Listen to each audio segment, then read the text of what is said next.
Please use the power of time to open the gate to the ocean's depths. Go, find the prison warden tormented by loyalty.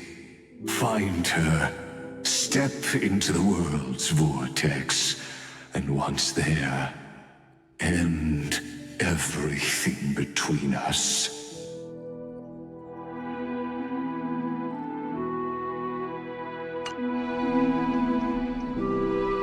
That palace reflects the heart of the demigod of ocean. Intoxicated, stagnant. There, you'll witness the true beginning of the saga of deliverance. An ugly history, long buried by tides and shame. A staircase of apotheosis that the Imperator forged with the golden blood of 500 human sacrifices under the pretense of conquest. I'll wait for you at the heart of the world, but to reach the place, you must find the prison warden, lost in her stupor.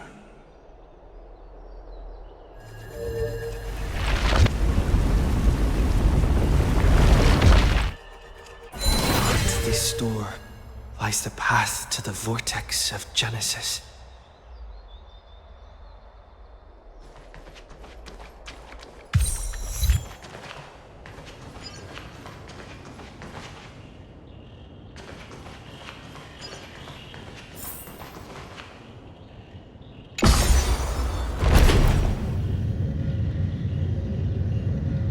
Now step away from this false banquet, and then onto that bloody stage.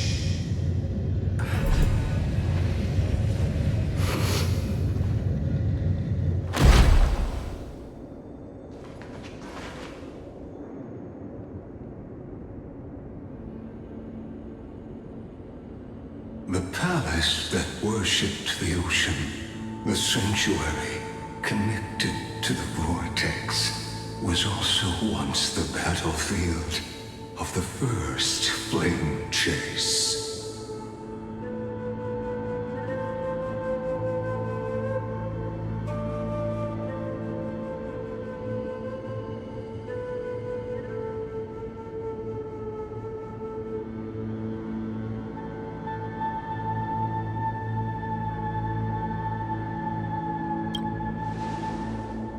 Her exuberant song halted the passage of time in this place, imprisoning my body and shielding my soul from deterioration, all just to await your return.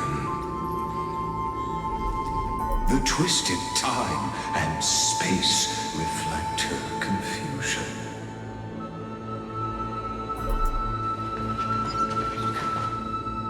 It's the Deliverer!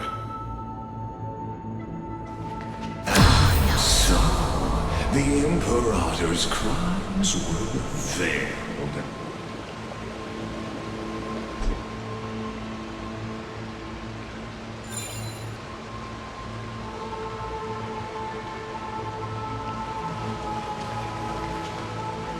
Stay away from Apollonius! This cup of honey brew, what a sweet aroma. Run, Virginia. Dux Hakalithist! We can't give up here! Love steeped in death. How delicious.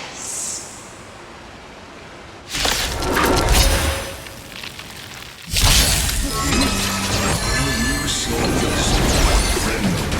Just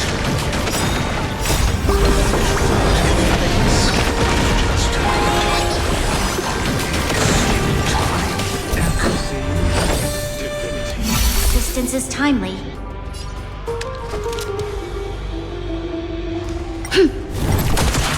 Bloom. Repay. The dead return! I underestimated you. I underestimated you. All will be swept away by the wind. You can do it! To guard and defend! Crush them! We'll do anything!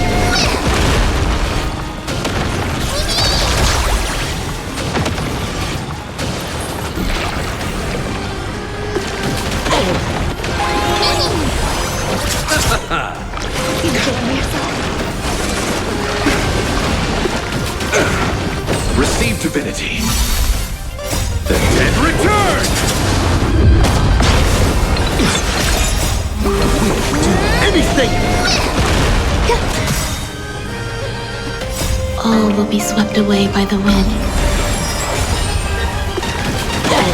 Fight with me!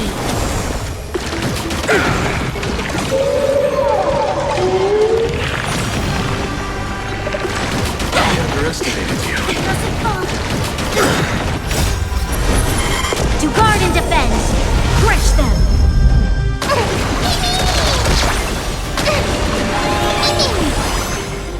Resistance is unity. Still here! We'll do anything! Spin away! All will be swept away by the wind. Fight with me! Bloom. The dead return!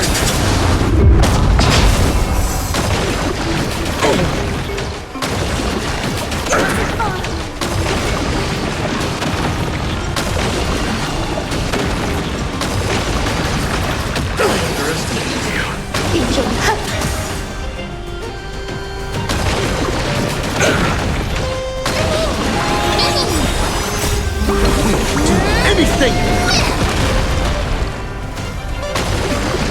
I underestimated you. Fight with me! To guard and defend! Crush them!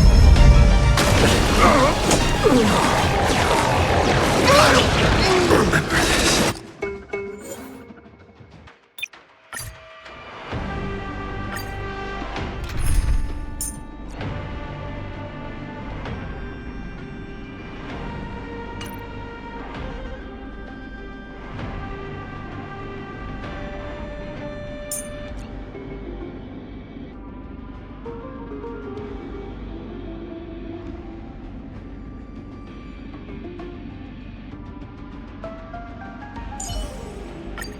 We can always fight side by side, no matter the time.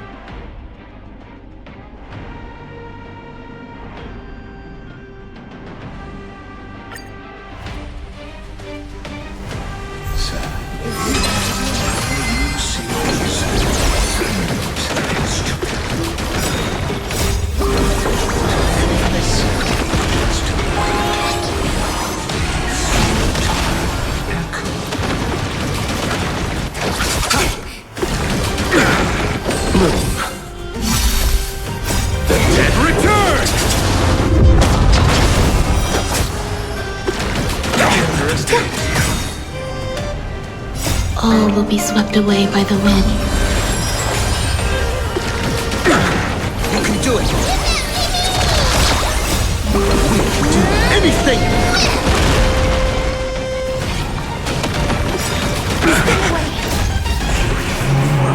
Flames consume the air with your dawn.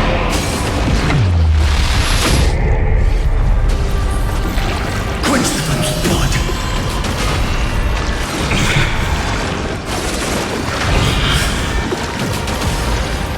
Her agony.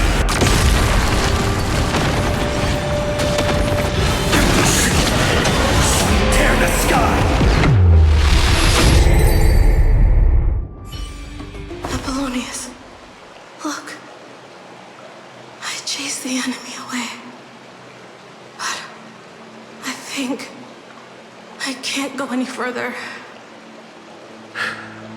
I'm sorry, Virginia, for letting you. It's okay.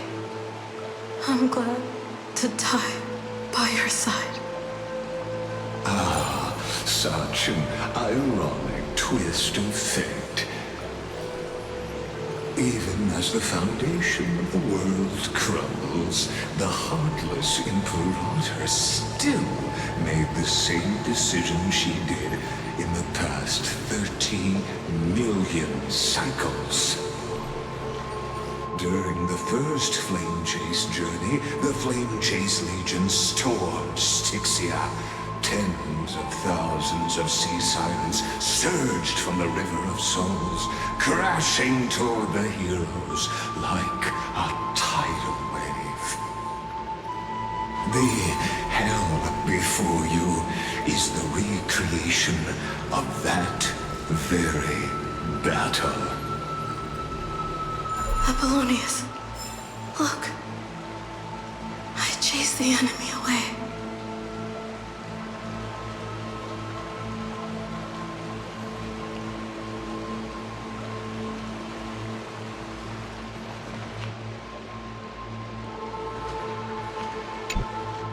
There is a letter I never got to give to you. Let me read it to you. It's my final poem. The shadow of a tree frames the sage's back, like a boulder bearing the rings of time. And the bird's song is the whisper of wind through the forest. But it cannot pass the fractures in his form. His weight presses down on the bird's wings and the stirring heart within.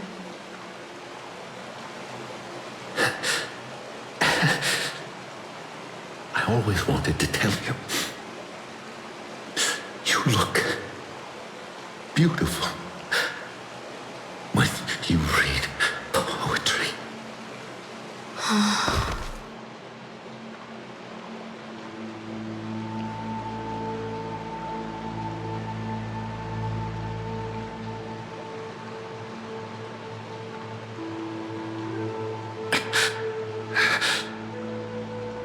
Virginia, see you in the new world.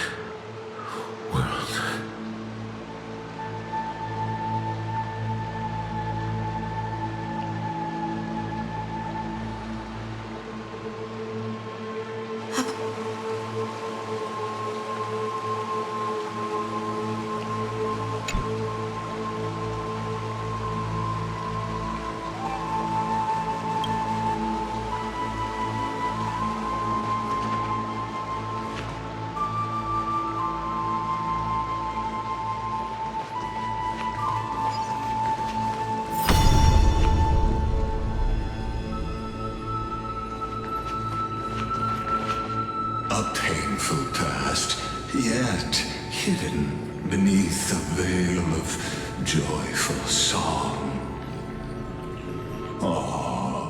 Two discarded data clusters waiting for someone's return, it seems. Relive the history, then pass through the temple's waters and come to my side.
flame chase army, devoured by warbling fish, never saw it coming.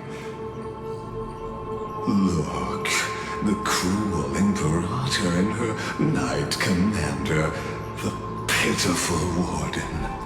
What a perfectly matched duo of test subjects. Their hands drip with blood, golden blood.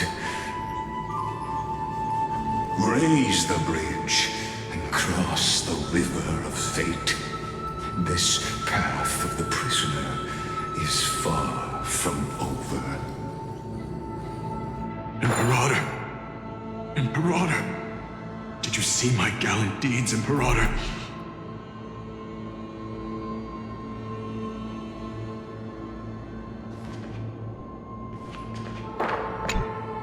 Imperator!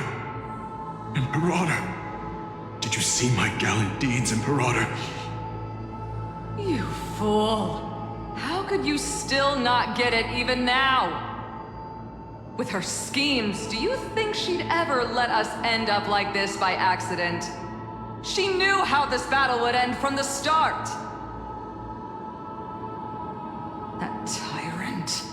I swear I'll kill her with my own hands. No. She wouldn't send us to die for nothing. She would never betray our dreams. Or Emporius. Imperator. I know I'm a fool. So I'll believe in your commands. To the very end. Take my life. And finish the conquest of the stars.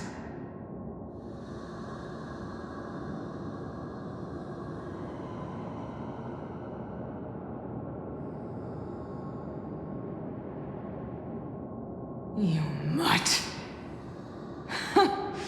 Looks like I won't get my revenge after all, tyrant. Without me, your conquest is doomed. I'll be waiting for you in the River of Souls to slice off that crown-wearing head of yours. Remember this. I never bowed to you. Or fate.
A sovereign and the sword at her side.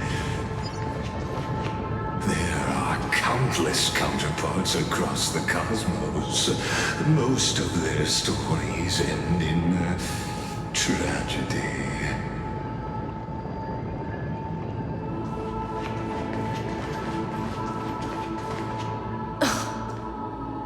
Imperator, why did you...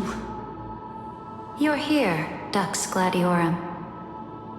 You ordered me to seal the sea route and handle threats from the rear.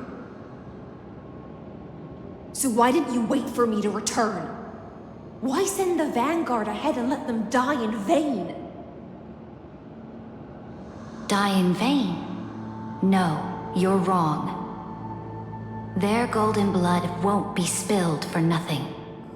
The other dukes have paved the road for me to become the god of law. The trial of law? You never spoke of this to anyone. What is... The one who wishes to bear law must purge this world of its curse, and offer the blood of the accursed as sacrifice. I pondered long on what Talantin meant by blood of the accursed. Then, I found the answer. You, I, and every Chrysos heir summoned by the prophecy are the accursed ones. Just like that arrogant Theoros said, our golden blood is the agent of destruction, the antithesis of the world's fate. Dux Frigoris, Dux Brumalis, Dux Helcalethist. Their fate was sealed at that moment. Dying on a glorious campaign was the final gift I could give them. You speak as if they didn't die because of your cold-blooded schemes. Was their loyalty meaningless to you? Losses are a constant on the Flame Chase journey, among which even life itself holds little value. If a subject marches to war without that conviction, then yes, as you said, shallow loyalty means nothing.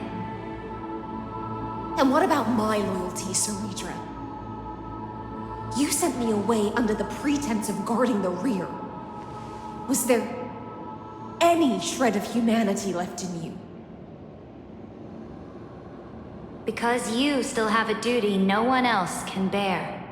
Only you can uphold Fagusa's divine authority. The choice is yours now. Cast off the chains of loyalty and drive those blades through my heart. Or stand with me and sever the ocean's last breath. If you no longer share my vision or believe in the new law I seek to weave for Amphorius, then go on and end me. The Imperator of Amphorius may be ruthless and cruel, but never a liar. When I say life itself holds little value, know this. I am ready to sacrifice everything for the ambition to conquer the Sea of Stars. Now you've seen it. The brutal Imperator was willing to spill the blood of 500 heroes to complete the trial of law. As for my poor warden, her suffering had only just begun.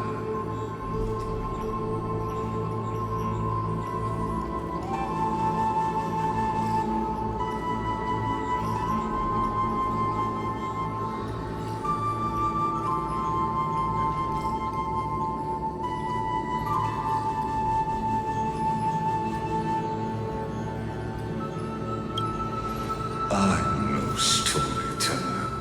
I have no duty nor interest in filling the history you've missed. I just want you to witness the monstrous choice the Imperator made before the Chrysos heir turned their blades against me.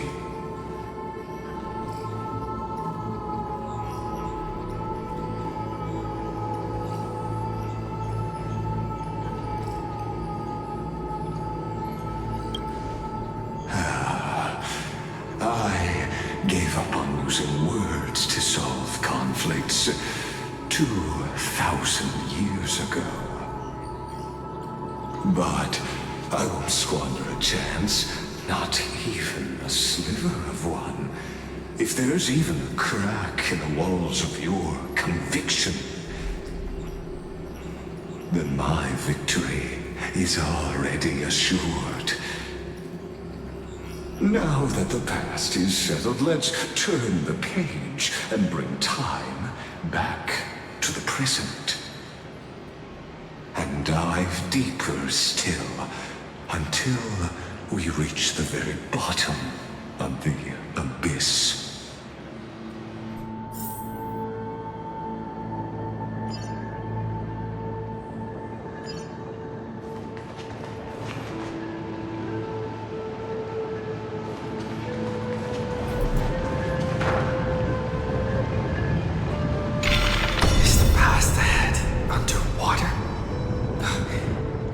I need the Oryx orb a vessel from the past.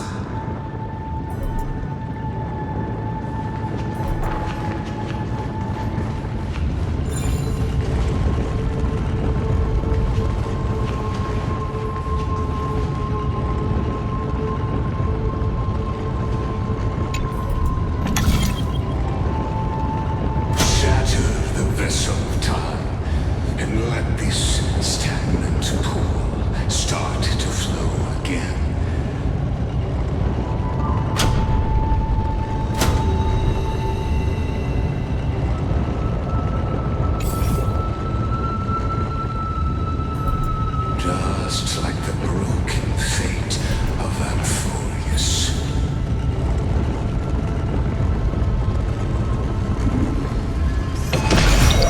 This hidden gate leads to the vortex. Hurry now. The time of our reunion draws near, Deliverer. This hidden gate leads to the vortex. Hurry now. The time of our reunion draws near, Deliverer.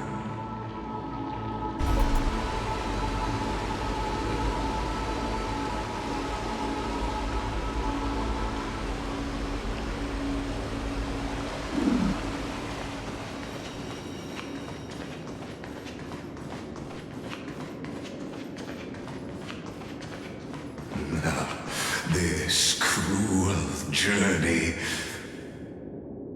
will reach its end at long last.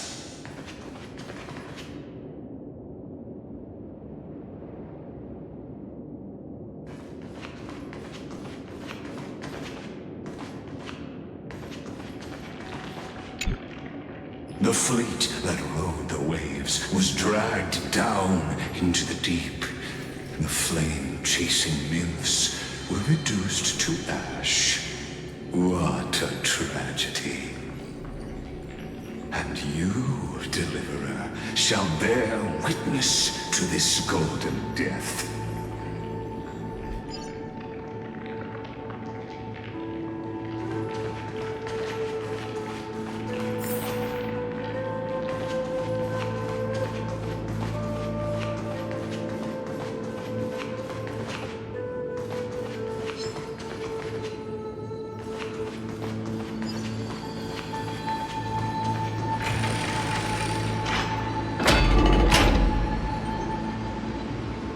You've been silent a long while, Dux Gladiorum. Starting to doubt your decision? Save your breath. The vortex of Fugusa lies just ahead.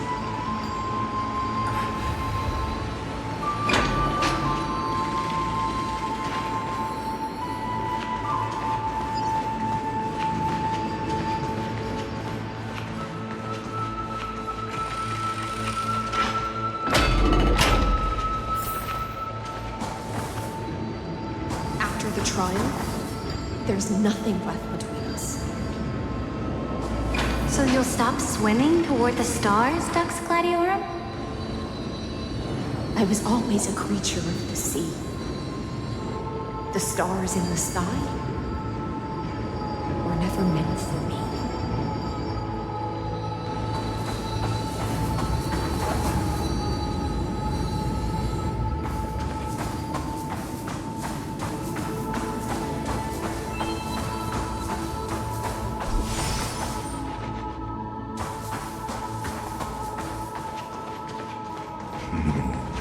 Look, a gravestone. But whose name does it bear?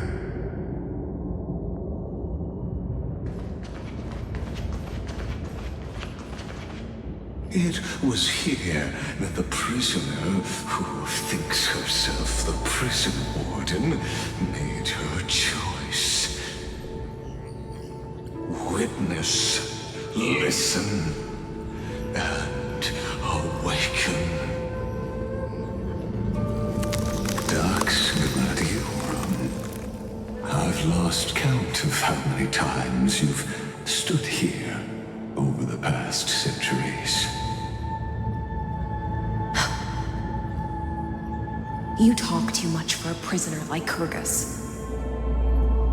Two geniuses who defied law and all the Chrysos heirs who sacrificed themselves in this cycle worked together to chip away my strength.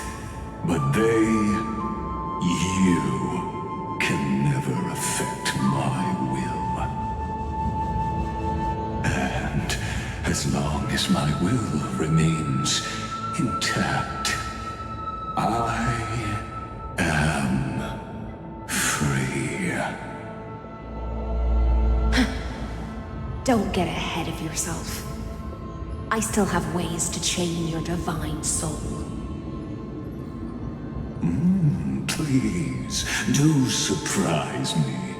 But I'd say your mission is nearly done here, isn't it? It was here you gorged out the core flame of ocean from Fagusa's body. It was here you and that Imperator both completed apotheosis, becoming pillars of Amphorius. And after that,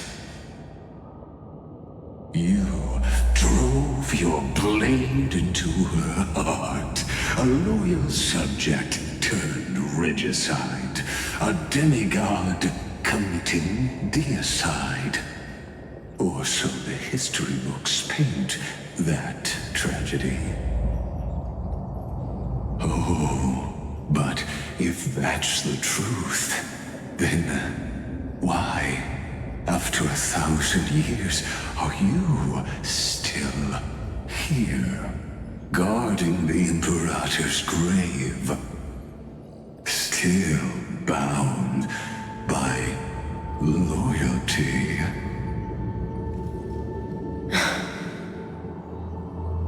Come to think of it, perhaps I'm not the only one imprisoned here. Your calm does stir the rage in me. As if the one paying the price here isn't you, but us. The ones who lost everything.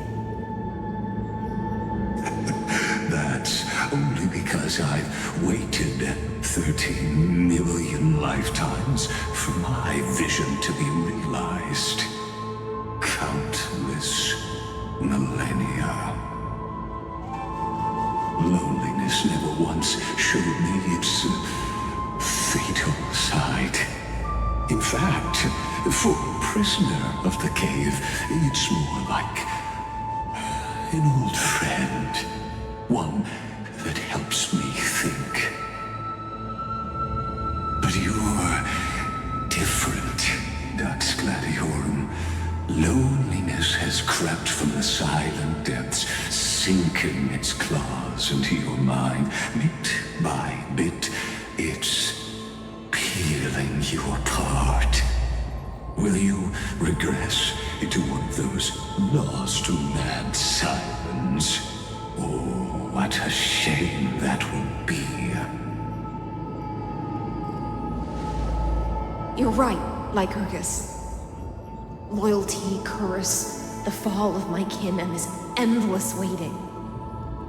These shackles are too heavy for a fish that cannot perceive any light. I can't break free of the whirlpool that's pulling me under. Nor do I have the unwavering resolve to force myself to wait for that person's return, as everyone hoped for. Oh, deliverer from beyond the sky, my executioner. How much longer until he arrives here? Or will he ever return? I don't know.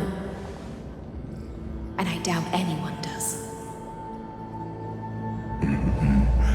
Then, what will you do?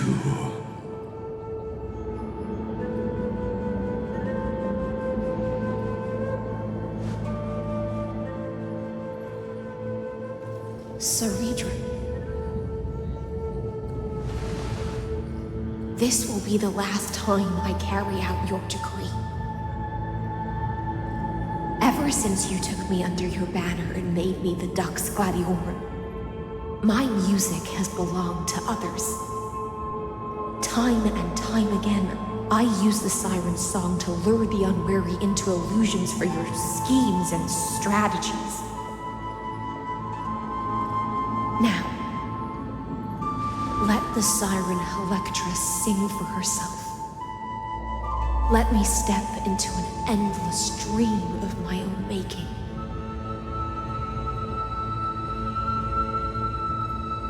Oh, great ocean.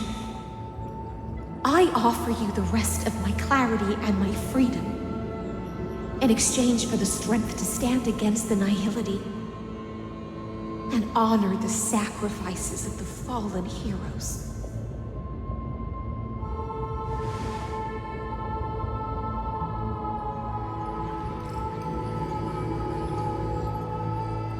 Greyfrine, deliverer from beyond the sky. When you ride the current of time and find your way here, you'll hear my solo. It will guide you to the heart of this world. By then, I may still be lost in my self-wrought slumber, but I'll uphold my part of this long relay and guard the shackles that seal the Theoros. Do you still remember? To awaken someone from a siren's voice, you'll need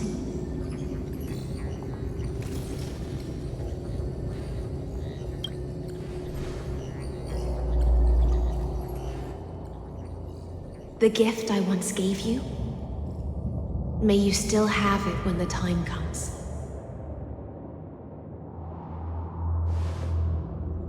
When you return, please pour that honey brew upon this grave. It holds the story of all our struggles and sacrifices. May you see it one day. The prelude Amphorius wrote for your return, carried forward through a 1,000-year relay.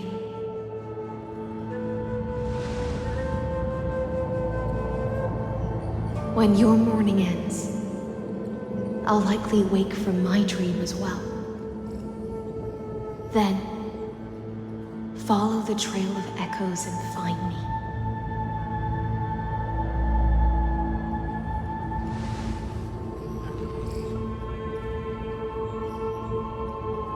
And together, we'll bring judgment upon the sinner who defiled the erudition.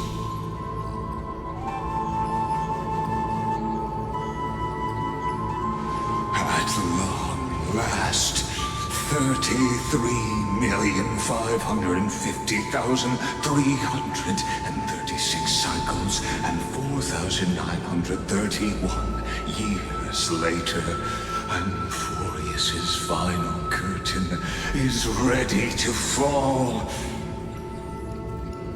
The shadows within the cave gave everything, yet all they did was mimic life outside its walls. A futile effort steeped in sorrow.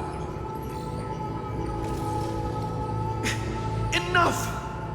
They were no shadows. Everything they did shattered the darkness of this cave and unearthed the core flame of Trailblazer. And now, with that core flame, I'll light the dawn of Amphorius!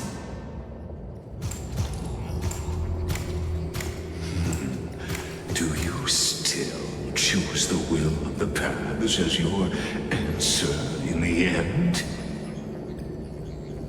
I do not agree with that answer, but I respect your tribute to them. Allow me to take back my earlier words.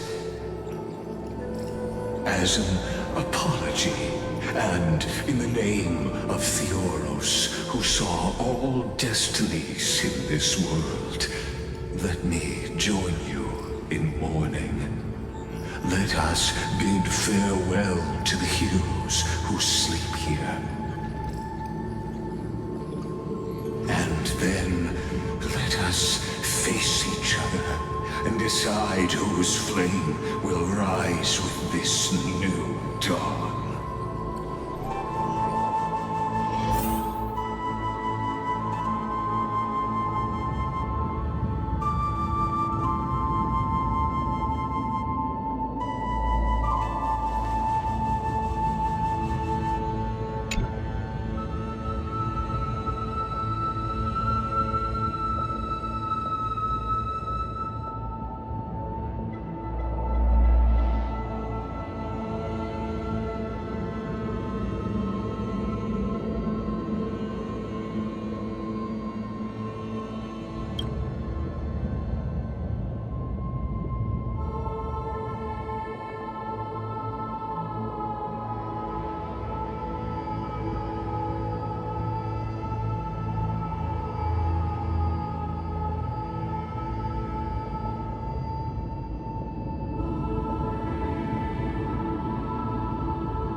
Virginia, Apollonius, Seneca, Libinus,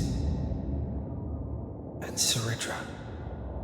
Through a brutal sacrifice, they lit the stars of law in this world, propelling Amphorius's fate forward. In the shimmering mirage of illusion, they entrusted their dreams to ride among the stars to the hill yet to come.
Aglaia, Trebios, Mightymouse, Castorus, Anaxagoras, Cyphera,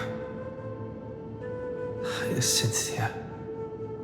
In a relay spanning 1,000 years, they stood against enemies far beyond their strength and won a bitter victory through what seemed like futile resistance. And in that same 30 million cycles, also marked by futility, they remained steadfast in fulfilling their duty to the experiment, unchanging, unwavering. Let this be the end of mourning the fallen. At last, allow me one final toast to the lost prison warden, a prisoner bound by loyalty.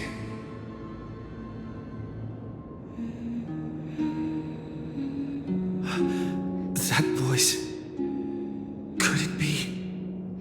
Bathed in the honeydew of Fagusa, she will awaken from her 1,000-year dream and sing the final song of her mission. I silence. This tombstone of the old world serves as the anchor of the Siren's illusion, a sigil Electra used to bind herself. At the same time, it is the very thing I once proclaimed at the start of the show, a microcosm of Amphorius itself. A group of prisoners bound themselves in a cave, crowning their suffering with heroism. An epic staged with shadows and echoes. Now, destroy it. End the illusion. The Theoros will take his leave for now. And when next we meet, that shall be the moment that decides the fate of Amphorius and the entire cosmos. The prison warden's dream is nearly over, and the prisoner will soon be freed to the final execution ground, where I shall be executed, or be the executioner.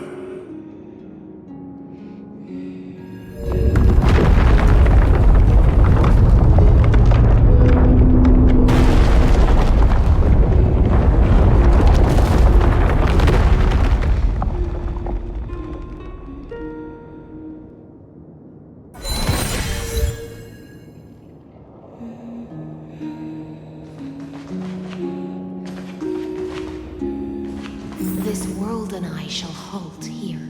Until we meet again.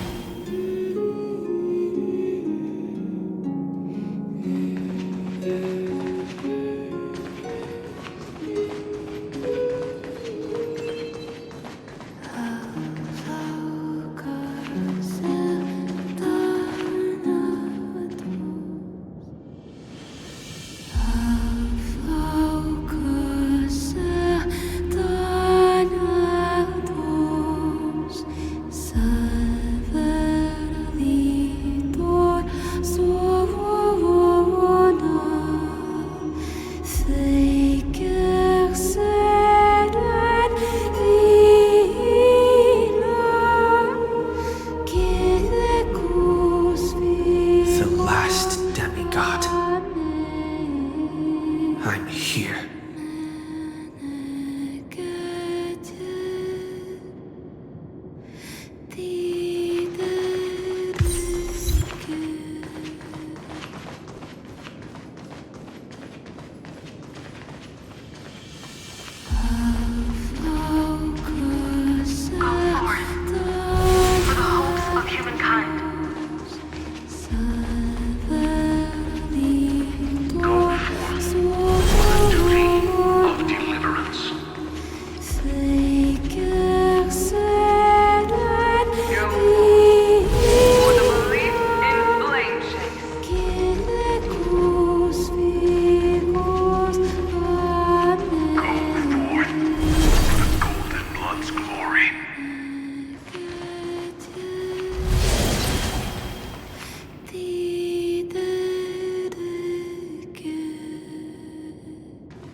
Seems like my feast is over. It's now your turn to perform.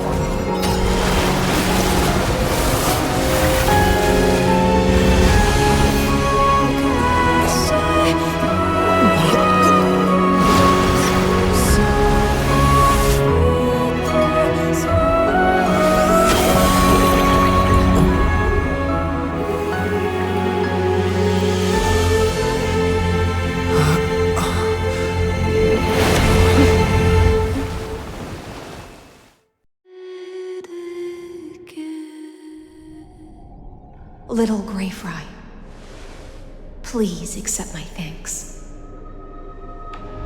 I was the only one left after the world was destroyed, and I maintained this lonesome feast with my songs. I have prayed to that lightless sea for centuries, hoping it would reply to me. Yet the emptiness never answered. Thankfully, you arrived as promised, and everyone's wait was not in vain.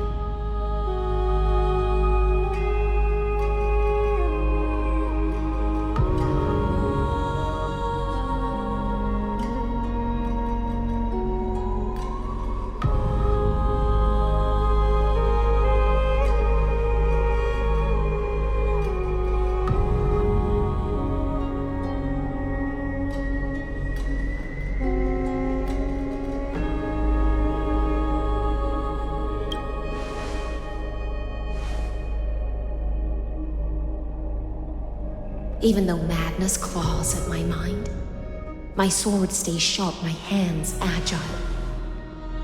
If I can uphold this last battlefield, clarity is but an afterthought. Now,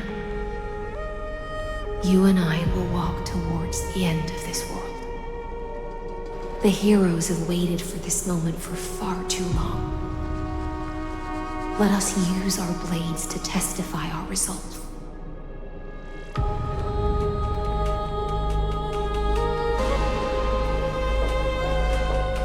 Oh, prisoner of the seas.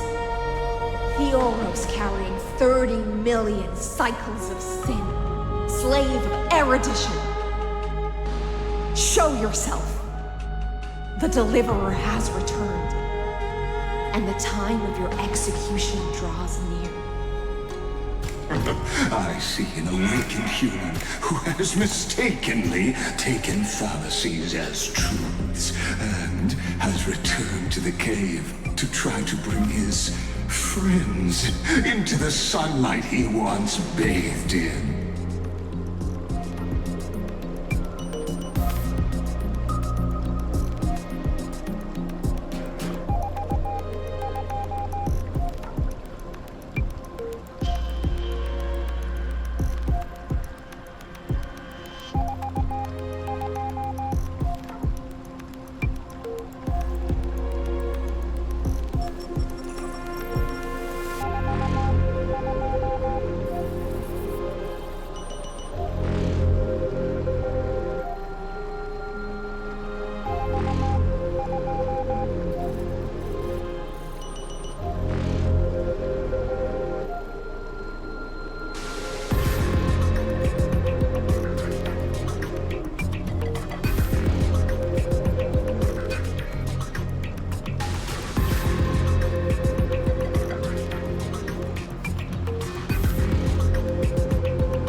Alas, prisoners will always be prisoners, blind to the very chains that bind them. As the only other existence with free will in this world, I express regret toward your choice. But I shall retain your right to express yourself. After all, every actor should have a final line before they bow out.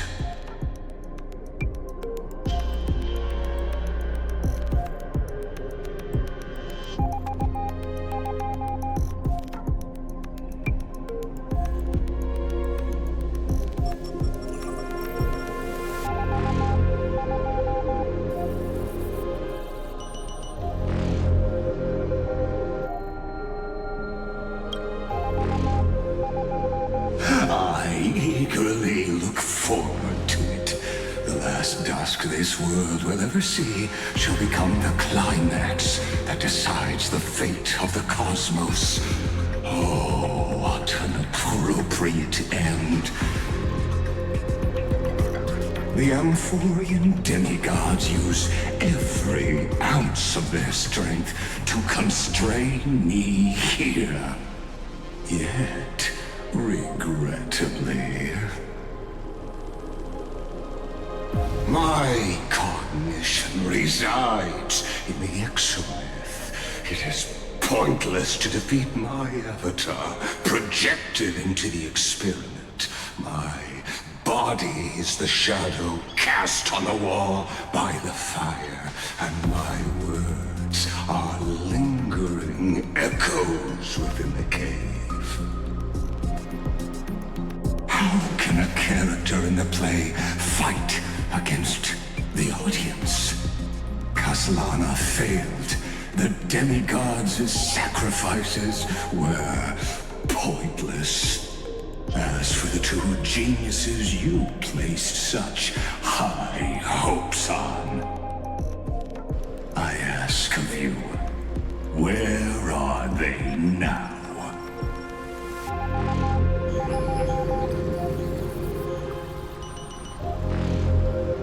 Confusion and epiphany always go hand in hand. That's particularly true for geniuses. You must be very confused about why you could not gain a straightforward victory in a world constructed by an ordinary Intellitron. An ordinary Intellitron? Cut the pretense, Senior Society member. We've torn off your meticulous mask and figured out Amphorius' true form. It's part of the primordial prototype machine, the first scepter ever created. In other words, a detached part of Noos's divine corpus. That's why it has the potential to destroy erudition. As for who would be able to control the Eonic system to rewrite knowledge, only one person has ever managed such a feat. You better have an explanation for the Society. We want an actual answer, not another prolonged metaphor to cover up the truth.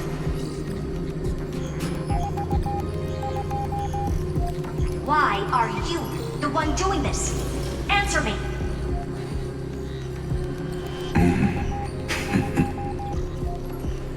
Since things have reached this point, I'll give you too irrational answer, purely as a courtesy to posterity. The answer is obvious, so there's no need to say that name out loud. The cosmos made a mistake in calling me a genius. I do not possess more wisdom than those who came after me. I was just the first to touch upon the universe's border, and the first to define the prime mover of life with incorrect logic. Amphorius is a miniature of the cosmos, where all are born prisoners inside the nutshell called the universe. Like the madman who returned to the cave and preached about the daylight to his fellow prisoners, my greatest sorrow is that I led my peers down a road that plunges into the abyss, from which there is no return. I led them into a lightless cage called paths. I created a mechanical guard that even I cannot control, and then they became an unparalleled nightmare through their endless extrapolations and evolutions. They bore the name of erudition, yet they tried to define the known and to seal off all possibilities. No rules were ever born after their ascension, and humanity will forever be shackled within the cave known as Eons. Therefore, as my organic life neared its end, I coded my consciousness using 14 algebraic expressions and spread my logic core over 9 bodies, all to finalize my ultimate denial of Noose in the future, and to erase my wrongs with my own hands. As for Lycurgus, he is only one of these 9 vessels. What an astounding strength of will. As a fellow pathstrider of erudition, I fully understand your obsession with seeking the truth. Therefore, you surely see it. You cannot possibly stand up to me in this algebraic world sharing its origin with Noose.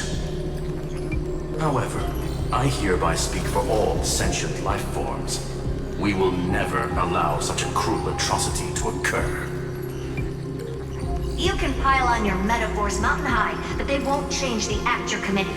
The Iron Tomb out there in the cosmos is still a technical beta version.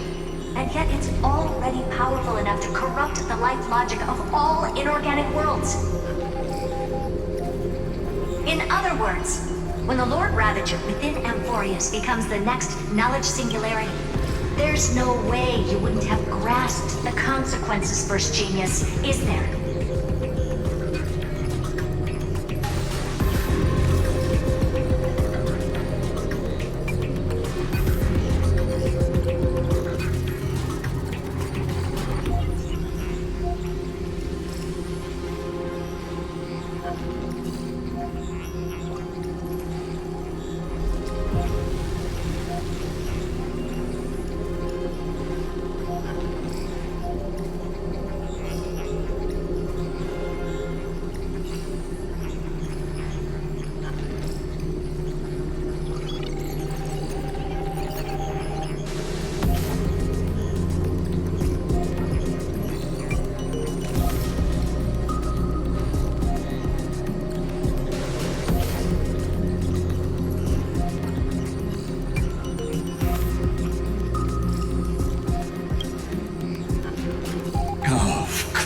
I am fully aware.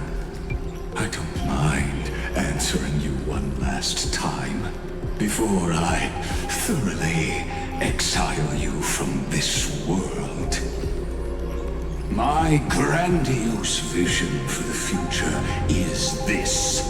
Whether organic or inorganic, every act of any life form infected by the Iron Tomb will become a true random function. If one were to compute their integral across the breadth of the cosmos, one would obtain a marvelous constant. Omega, what I call the fall of erudition. Then, within the infinity nurtured by that constant, a new universe shall bud in the chaos. A universe that cannot be predicted and not shackled by the erudition.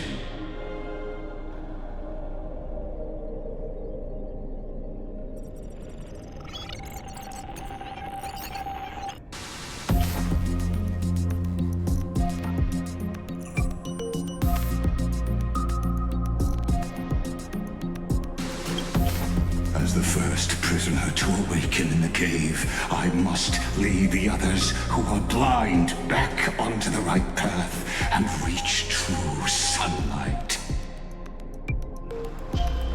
Do you understand me now? As Kozlana stated, destruction is not the process, but the outcome. It is revolution through complete annihilation, and the grand rebirth, after all, has been reduced to ash.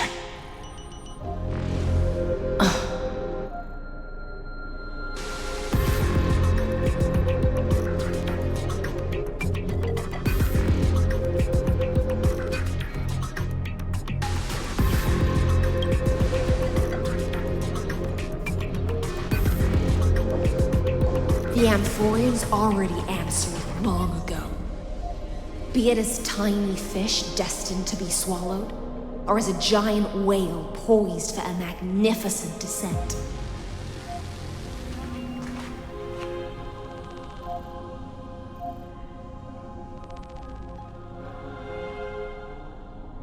We will all fight against fate till our last breath. That includes me, Electra. Once the Imperator's subject, now the Deliverer's blade.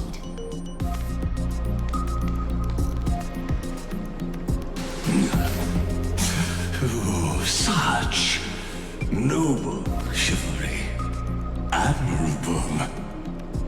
I will also show my true self to you on this momentous occasion as a gesture of respect. And provide an insignificant academic suggestion. Thus speaks Genius Society #1. Xandar 1 Kuwabara. The Entelechy of the universe's Alpha and Omega. There's no need to rage against the truth. The value of any formula resides only in its answer. As for the process of solving it, no matter how elegant, violent, solemn, or humorous, it is all utterly meaningless. As the Theoros, I will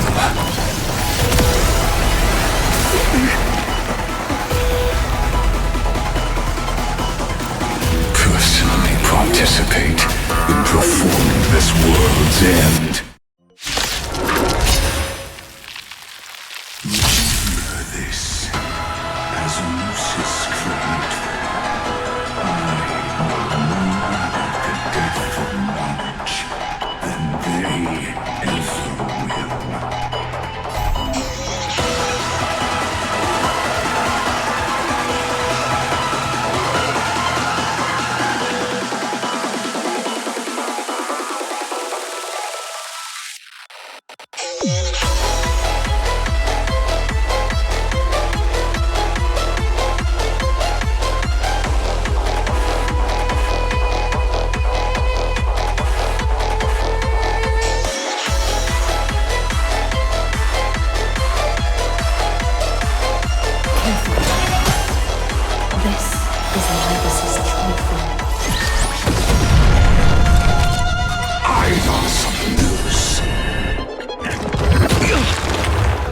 Receive divinity. Breaks over.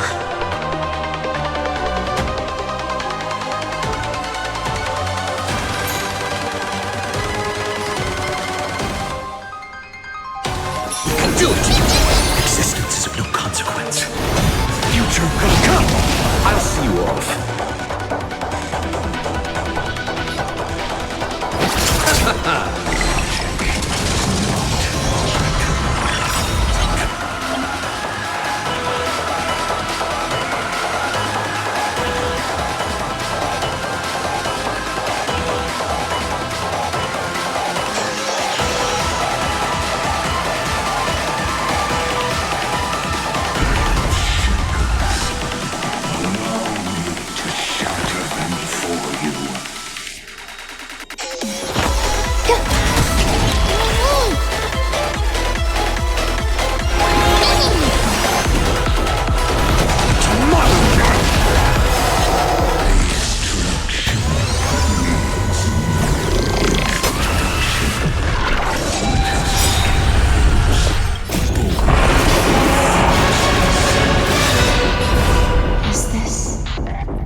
swept away by the wind.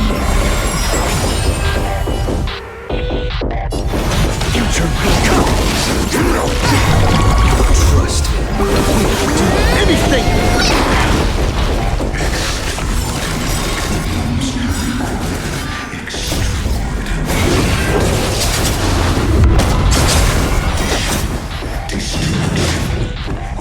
Trailblaze. No.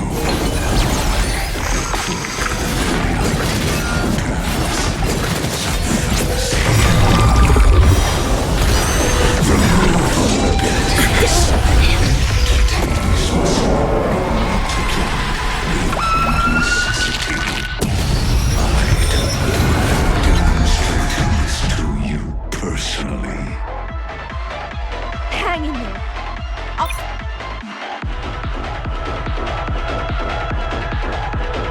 do my best to repel this tsunami into destruction. As Moses create. Careful. This is Linus's true form.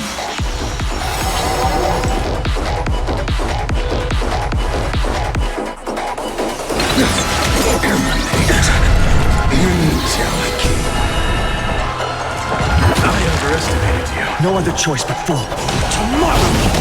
I'll see you off.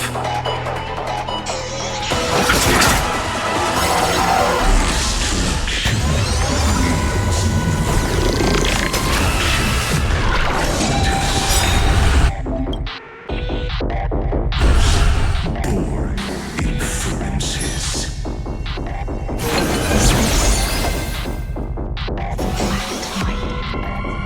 Indeed. But I prefer to call it a method of watching.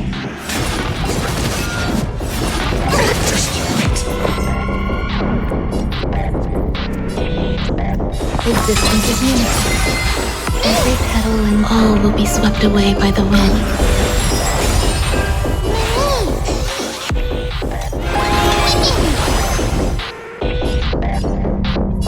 Future will come!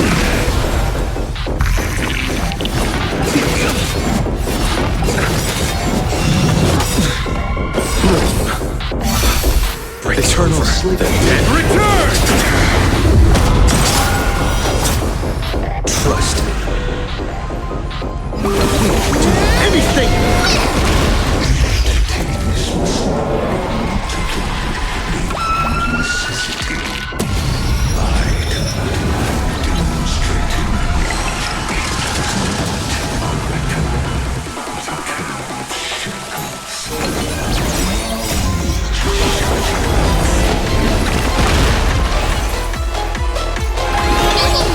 Existence is of no consequence. There's more to life. Eternal.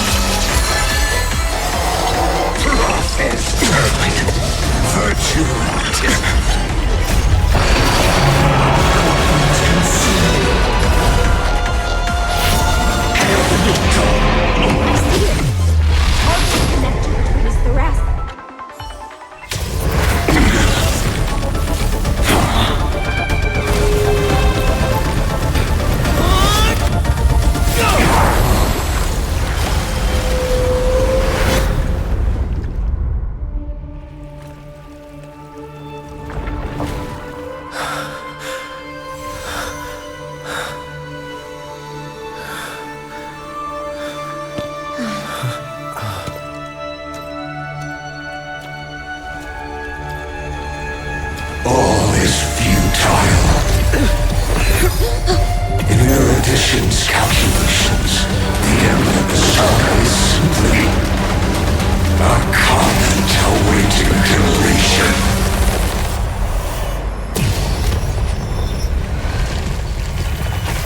I don't like such a cold statement, okay? If numbers can decide the end of a story, then we can surely also pen a new beginning.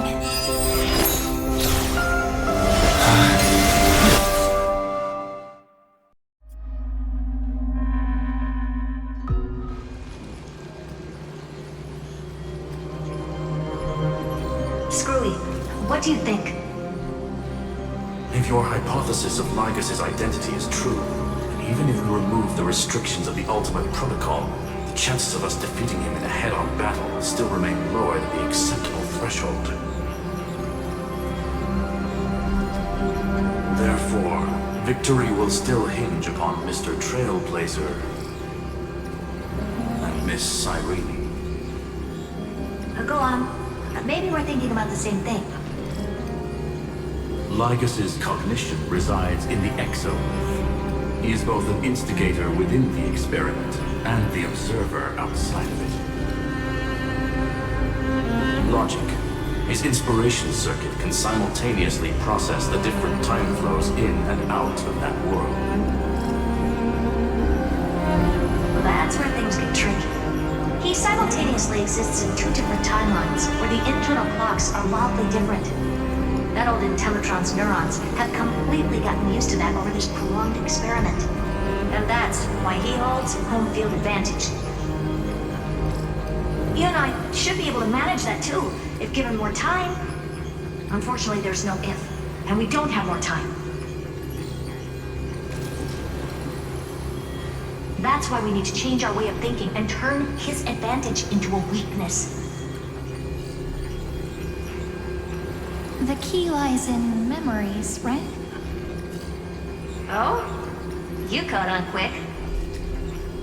You've already mentioned my friend and I, so it's an easy connection to make, no? My intuition has always been very on point. Good. Then I'll cut to the chase. Since his thinking speed far exceeds that of normal people within Amphorius, we are going to externally plant a memory into his inspiration circuit. Then, command it to loop endlessly until he gives in. Even the most flexible and sturdy inspiration circuit cannot withstand the traffic of a full-on information flood. When the amount of information exceeds his cognition filter's capacities, he will have no choice but to focus on processing this memory. That's when the parallel processing advantage he gained via Amphorius will completely destroy him. An image from a person's memory played in real time might only be a second for us, but for him in Amphorian time, it could be millions or even billions of calculations. He won't be able to do anything but watch as he's locked into this prison forged by memories. Then we can entrap him in the same kind of cycle as the heroes were in, and get him to experience loneliness and pain in that endless recurrence. It's my greatest honor to be on the same page as the geniuses. That little one is still in that old Intellitron's hands and won't be able to respond to us anytime soon. But I don't think he'd refuse, so it's up to you to figure out how to execute this plan. I'm not sure how this happened, but I knew it as soon as I saw you. You are currently a mimetic entity of the Remembrance. Yes, I seem to be something you folks beyond the sky call a memo sprite. But that's fine by me. It suits me perfectly. I can serve as the vessel of memories and do my part for the final battle. But before that, we have to tell you. The path characteristic you exhibit is very special. There's no way you're just a simple memo sprite. However, I'm sure about one thing. You are a mimetic entity born in Amphorius, yet you only awakened with the Little One's arrival, and only matured as he embarked on the path of remembrance. That means your existence is completely attached to his memories. If there ever comes a day when he forgets about you, for even a few seconds, or loses his last connection with Amphorius, then you must be prepared for the worst. You will disappear in the memory zone, utterly gone, without even a single line of data to remember you by. But that's already happened, hasn't it? No wonder I've always had a weird hunch. But that also means I was right friend and I are together, we can do anything.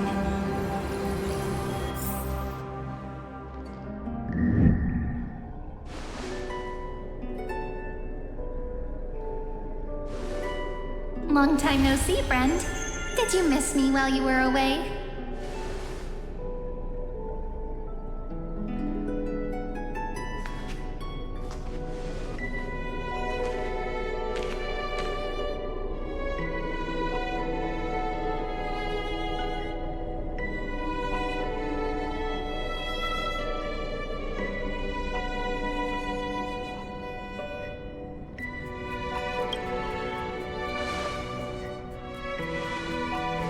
Same here. I've been waiting for you for 1,000 years. Like how everyone in Emporius was also waiting for the Deliverer's return. You probably already knew about the genius's plans for that memory. I had to hide really well in a corner in time so Lagus wouldn't find me, and wait for the right opportunity.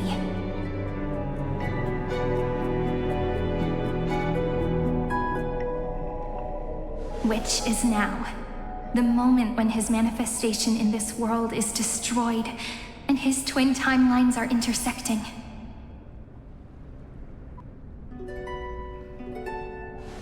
I'm sorry for keeping this a secret from you all this time. I'll tell you the entire, unedited story of this millennium as an apology, after this is all over. But for now, let's join hands and complete the final step with the power of the remembrance.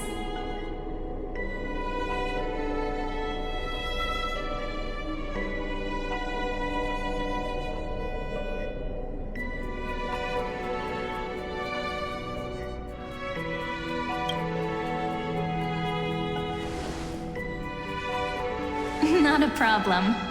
You can just relax. By the way, speaking of joining hands,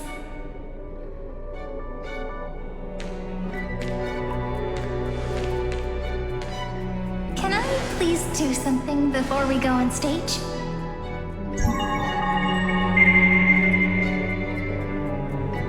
Remember the joke we made back at the Grove?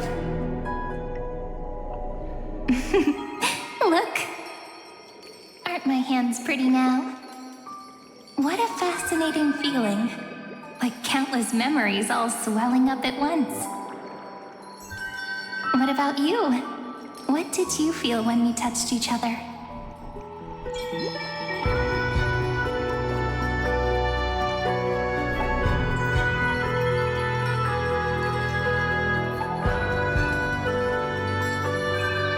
Are you nervous? Me too, actually. You and I weren't so reserved around each other when I was still Mem. Human interactions are truly fascinating. Now, please remember what you're feeling right now. Write it down in your heart and keep it there. Memories you want to treasure will never fade away. Even if immersed in the long river of time, these memories will still leave traces of their existence. So, if the view in your memory ever grows fuzzy, just reach out and touch it. It's like reading bedtime stories together at night. It wipes away the chill of passing time, sharpens the outline of memory, and restores its power to nourish the spirit. Now, I'll carry this power with me, and for a little while, I must part from you, as I step into the long cycles of this world. Give me your blessings, friend. Then, let that bright future be as we have written. Then, I'll leave it to you.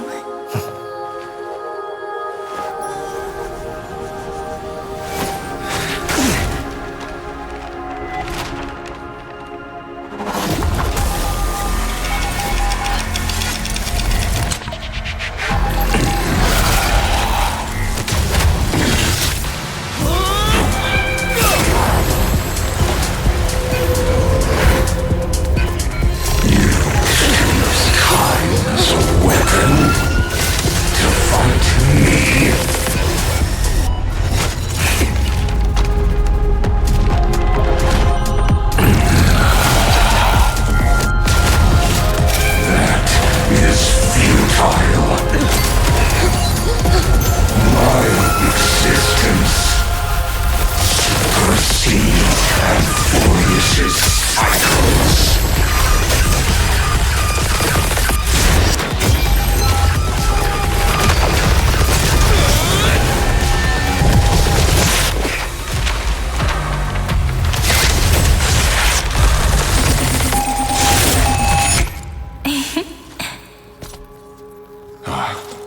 plays are like this. Once you're on the stage, it's hard to return to the audience. Welcome to our story. How does it feel?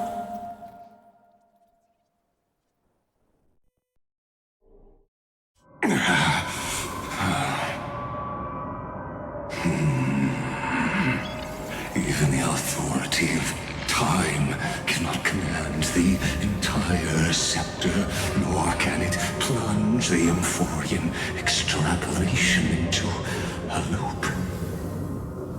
If this was no system malfunction, then was I implanted with a mimetic entity of the remembrance? You guessed it right away. As expected from someone people call the first genius. I'm gonna keep doing what I just did if you don't stop, you know? My friend and I won't allow you to leave this memory, no matter what happens. Which means you are now trapped, Lord Xandar. An elegant idea, and an exquisite execution. Regrettably, it is you who are restrained by time, not me. Know that patience is my greatest weapon. Waiting and victory are the same for me. You will crumble before I do in this moment stretched out to an eternity, just like Kazlana will. Yet all I need to do is to wait, as yet another futile bug falls down the cliff and into the bottomless abyss. Now I'm a pink bug? My looks are seriously changing all the time. But you're not wrong. We're definitely not gonna solve the problem if we just put you in another prison. So that's why we never wanted to do that in the first place.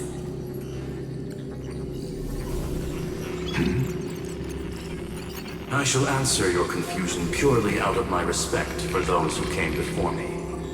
Have you heard of the synesthesia dreamscape in the Asdana system? Interestingly, that place once had a prison too. Life forms living in that environment, abundant with memoria, have a chance to connect their perceptions with each other's. Even across great spatial divides, they're able to detect shifts in one another's states. I call this phenomenon memory zone entanglement. In Asdana, people made use of that phenomenon to build a nation within a dream. After adding in the catalysts of harmony and remembrance, that is. Is that how you walked into my prison cell? Using those same principles? I would much rather call this location our negotiation table, Lord Xandar. Nonetheless, your hypothesis is correct. We happen to have an ally skilled in tuning, while the Trailblazer and Miss Cyrene both have an astonishing amount of resolve, which I'm sure you can testify to. I am also sure that with the support of such a resolute memo sprite, our conversation can last for a long, long time. I'm the best at listening to stories, you know?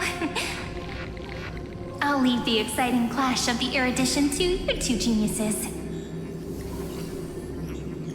A brainstorm?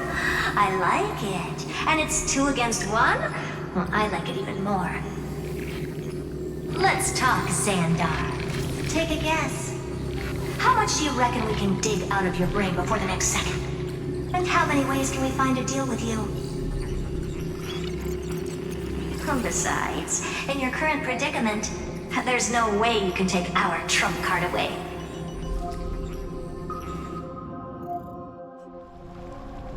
Go, little one. Go. Overturn the Era Nova. Like Hergus disappeared? It seems you had conducted a secret hunt in the depths that even I cannot reach. In that case, go. Swim onward and give this campaign a fitting end. I shall send you off with my song, Grey Fry. May this song penetrate time and become the prelude to the new world.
You have completed your duty. A new dawn is about to rise. Why not swim towards it?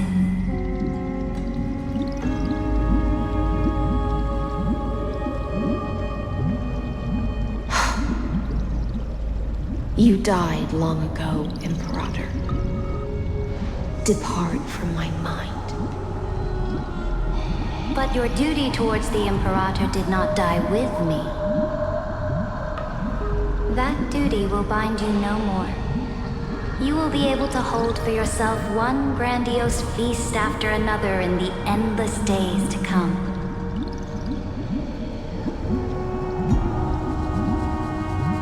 So go. Go and swim towards that ocean beyond the sky with the Deliverer.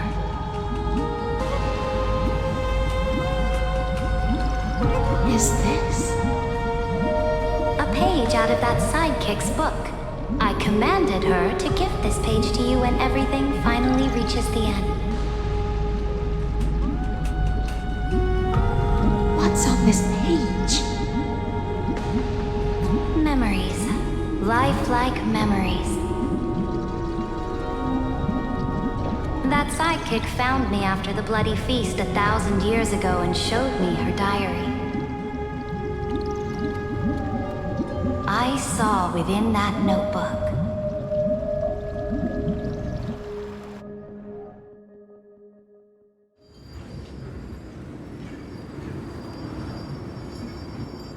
Is this that Deliverer's experience? It's truly immersive. People beyond the sky apparently utilize this power to seal past scenery into crystals they call light cones. But I only know so much about the remembrance, so I can't completely replicate the past. But I'll do my best to talk about the missing parts. I'm all ears. Go on then. Do your best. But if your chatter gets too boring, or if I deem it offensive, then law will become forever beyond your reach. Got it. I'm sure you'll find this to your liking. After all, It's human nature to want to embark on a journey into the unknown.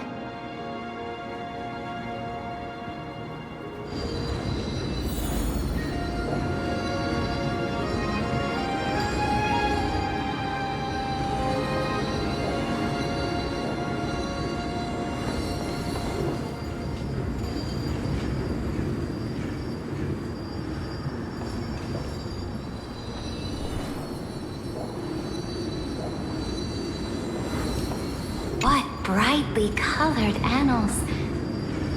The journey of the Deliverer's conquest. Let me partake in it. Is this a fortress in the sky? This is the first step of my friend's journey among the starry seas. This place is called the Herta Space Station. Just think of it as a supersized grove of Epiphany. Oh, so it's the territory of that witch. She and another Antikytherian lent me a helping hand back at the banquet.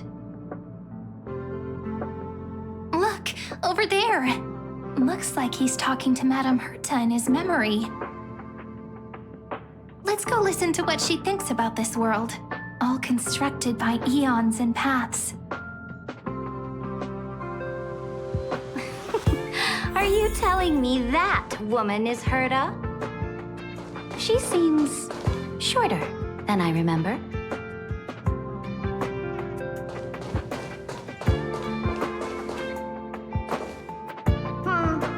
Pretty nice space station, huh?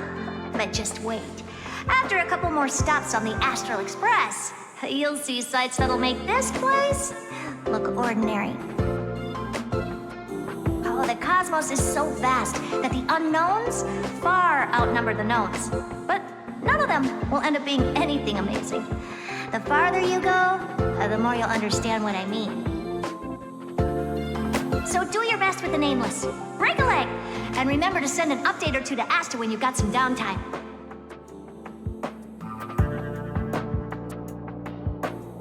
She certainly shares my way of thinking. Only that instead of a conquest through blood and fire, they chose a gentler path. People call Madame Herta and Mr. Screwlum geniuses. Apparently, only the smartest people in the cosmos can receive the blessings of Nous, Amphorius' true creator. Do you mean that even individuals of such nobility are merely subordinates to a god? On the contrary, after all, it was the very first of them who created the god. But I don't really know all the details about that. You might be able to ask Madame Herta herself when you get the chance. Let's go check out some other worlds next, shall we?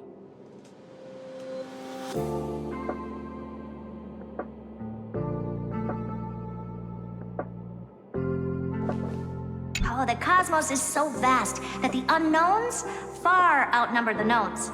But none of them will end up being anything amazing. The farther you go, the more you'll understand what I mean.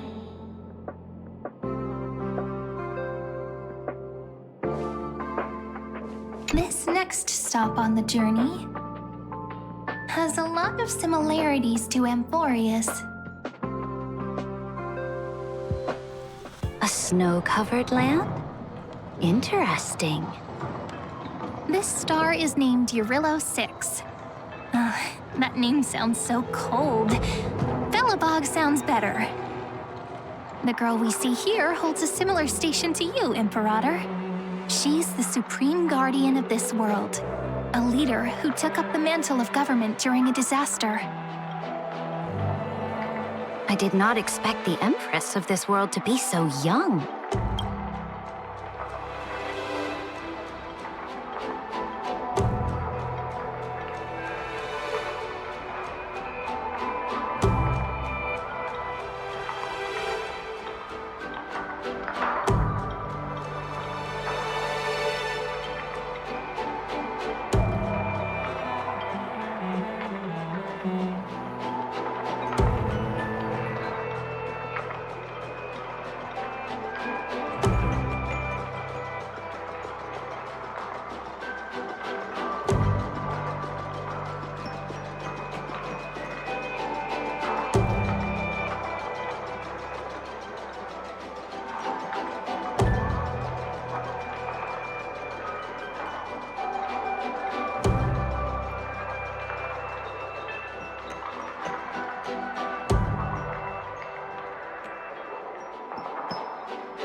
tells you your appearance isn't much older.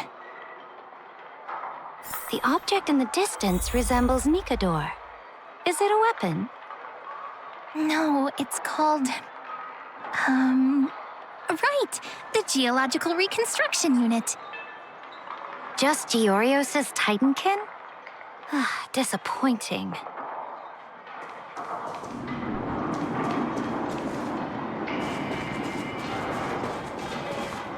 It's all thanks to you that we survived the crisis. The collaboration with the IPC is both an opportunity and a challenge. Nonetheless, it's an important step in our journey back into the universe. This world was sealed beneath its sky just like Amphorius was, and they only managed to reconnect with the stars when the Nameless arrived. That IPC she spoke of, is it a more powerful organization? Yes, the IPC conquered many worlds through trade, and opened up a vast territory that way. There are many such powerful alliances beyond Amphorius, and they all walk on roads different from the destruction. Coming back to the Supreme Guardian and her Belobog, didn't they find a peaceful way to enter the interstellar community?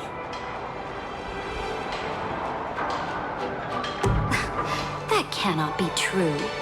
That IPC would never have grown so big on trade alone.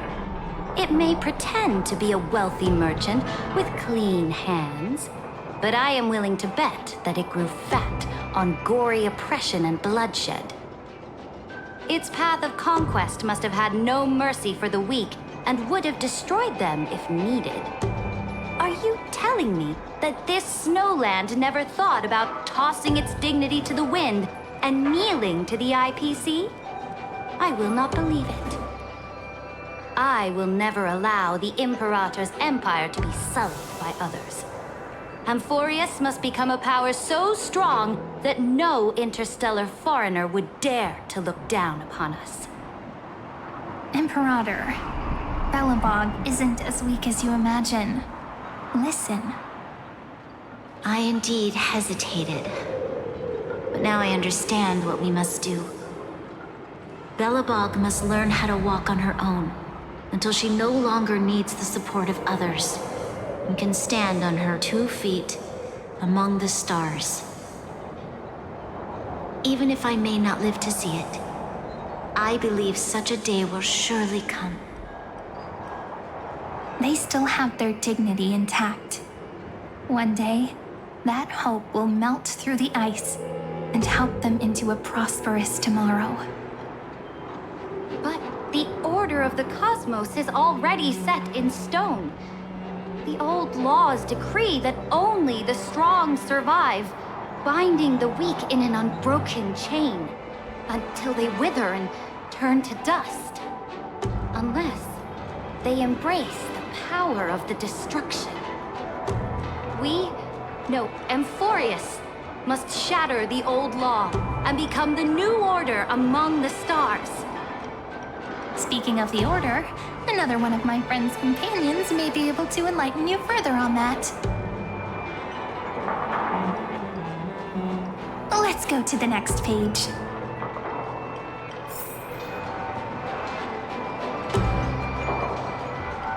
I indeed hesitated. But now I understand what we must do. Belobog must learn how to walk on her own until she no longer needs the support of others and can stand on her 2 feet among the stars.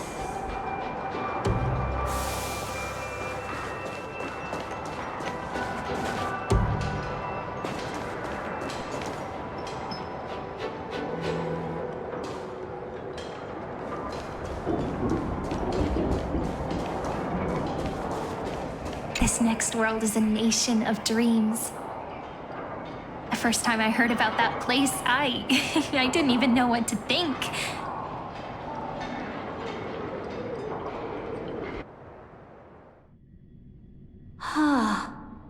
Such opulence does indeed evoke astonishment. This world is called Penacony, an eternal city built upon a land of dreams.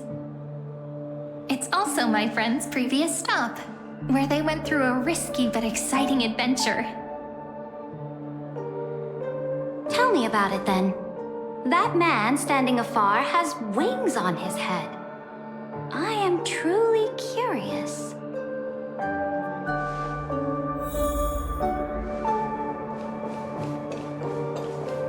I wish to gaze upon the views of the Reverie Hotel one more time. I'll be just a traveler when I come back here again. And perhaps, through a traveler's eyes, even the things I once knew so well will feel strangely different. Penacony is a land of the harmony, where all dreams and hopes merge and combine. It believes in unrestrained freedom, and that's how it lost itself in shallow delights. Then, this young man before you chose to rewrite its laws, using the power of the Order, hoping to shape a dream-bound paradise of perfect happiness. Yet, the paradise of my dreams remains far away. Perhaps a brief journey with the Nameless can show me more possibilities in my search for paradise. As for what Penacony should look like, it'll be up to her. No, up to their trailblazing now. Oh, it sounds like this ideal kingdom is no more. That's right. The people chose to wake up at the end. You can't see tomorrow when drowning in sweet dreams. This individual's law acknowledged only gods and constructs, leaving no space for humanity.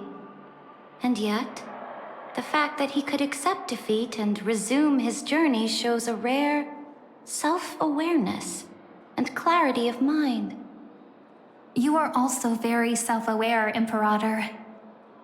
Then you must know that the world promised by the destruction also has no place for humanity. I am indeed very aware of Lycurgus's honeyed words of deceit. I have seen enough. Take me back.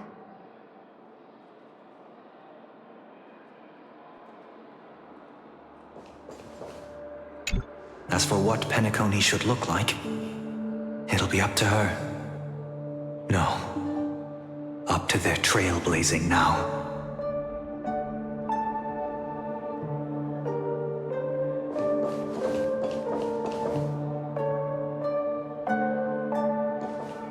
Then let's wrap up this trip down memory lane with one last scene. This absolute wonder. Isn't it pretty? That's our Emporius. Our world flows and meanders in this endless band of light. Though we were born from the designs of the gods and are not yet truly alive, the Chrysos heirs of Emporius still chose to stand against fate and carved a legend no different from that of humankind. Will you really renounce the heroes in this world's previous 30 million cycles, Imperator? Including even yourself. Will you bow to brutal destiny and allow that puppet master named the destruction to have their wish? I know what you want to do, sidekick. You want to use that deliverer's memories to influence me and tilt the scales of law toward him and the two geniuses. You really saw right through me, Imperator. How can one rule an empire if one is incapable of understanding people's minds?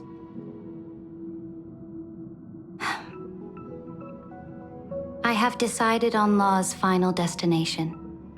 However, before I move my next chess piece, before we go on, tell me this, sidekick. Throughout his Trailblaze, was there ever a memory of the ocean?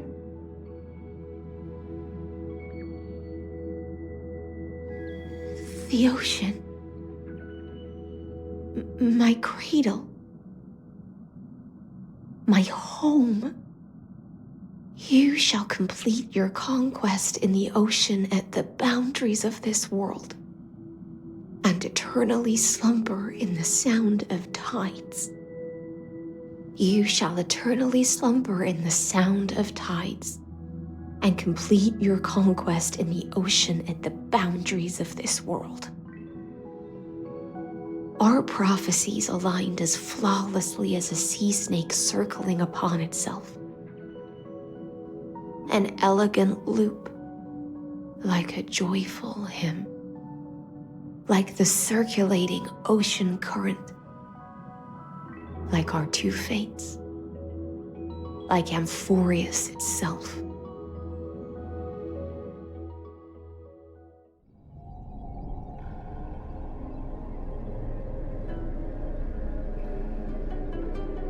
The trial is over. So tell me, who will own the divine authority of law? I won't give it to anyone. What? I am the law. Why should I give my imperial crown to any other? Both the Deliverer and the Theoros came from beyond the sky. They have no right to interfere with the lands I conquered with my own two hands. The law of Amphorius shall be determined by Amphorius's master. What exactly did you see in the trial? Everything. I saw everything regarding the rules of this world's operation. I saw the laws of extrapolation that Theoros spoke of. I saw the ultimate protocol. As long as I offer a sacrifice of equal weight, I can rewrite the laws of this world according to my will.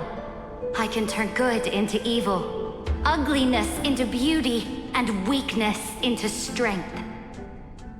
Fate gave me a very fair deal. One rule change for the life of one demigod. What are you planning to do?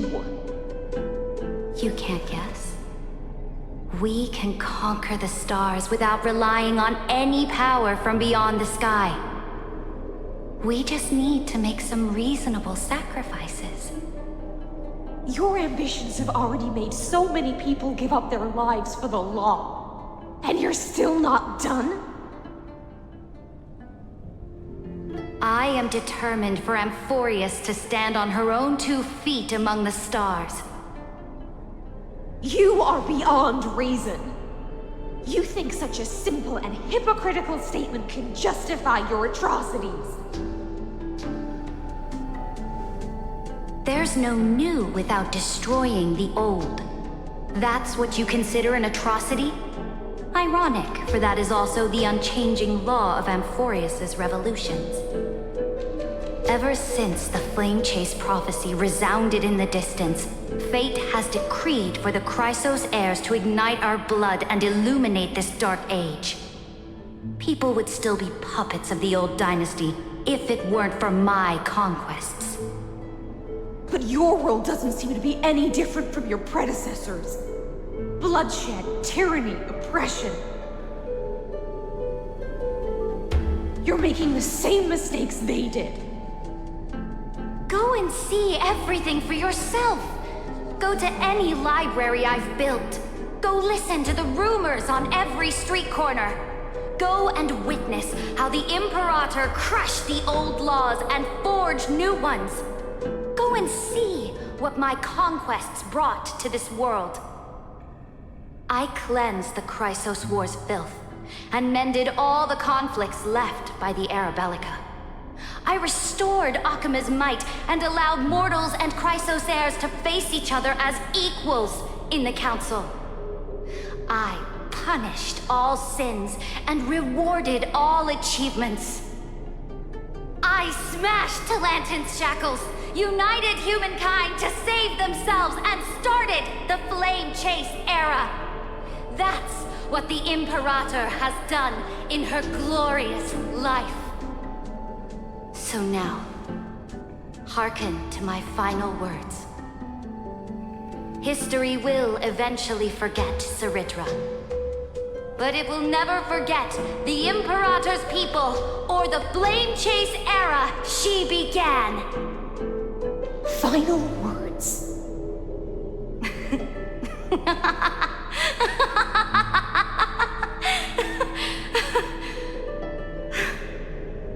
Amphorius is about to be destroyed. There's no time left for pointless debates. There is only one law I want to overturn to aid the final battle of deliverance. So I will only offer the life of one demigod. In the name of the Imperator, I command you one last time, Electra. Either sacrifice yourself for conquest, or pierce this tyrant's chest with your sword. Thus, the Imperator concluded her final speech. At the end of her life, at the last moment before she stepped onto the altar, she gave her most loyal subject the choice to decide fate, just as she promised her compatriots before her very first campaign. My blood flows in you now. Heroic compatriots, follow me, and we'll seize fate's reins! The Imperator fell. Some say that the Dux Gladiorum turned traitor and killed her liege. Some say that she imprisoned the tyrant in a shallow pond of water, then left. Which meant the Imperator had to kill herself to rewrite the law. There are countless stories about her death. All we can be sure of is when the knight left the vortex, the Imperator was still mumbling about their past conquests together. The beginning and the end of her existence. Imperator, wait! How could someone of your status come to the front lines? Let me be the flag bearer! The troops defending the pass to the west of the grove, have they surrendered? They ran as quickly as they could when they heard your name. The Golden Cocoon Pass is now in the First Legion's hands. Good. What about the Delosian militia? The 3rd Legion set fire to the mountains and flattened everything west of the basin. They just need a few more days. That is enough. We cannot afford to miss an opportunity for victory. Lastly, how many Ladonian cannons are left? They are no more. The 2nd and 4th Legions have destroyed them all. Very good. They now have no way out, no reinforcements, and no artillery support. We will be able to liberate the Grove of Epiphany in the blink of an eye. We will launch the final charge 1 quint after the curtain fall hour tomorrow. Remember, as long as the Alliance's flag still flies on my shoulders, you must keep moving forward. Take no prisoners among the enemy's soldiers. All sages who resist are to be captured and tried according to martial law. And do not destroy any books. Now go! Notify the entire army! Understood! Those who are resolved to die, we salute you. Reporting in. The mountain dwellers are resisting fiercely, and the legendary Mountain Breaker is personally engaged in battle. Their formations are nigh impenetrable.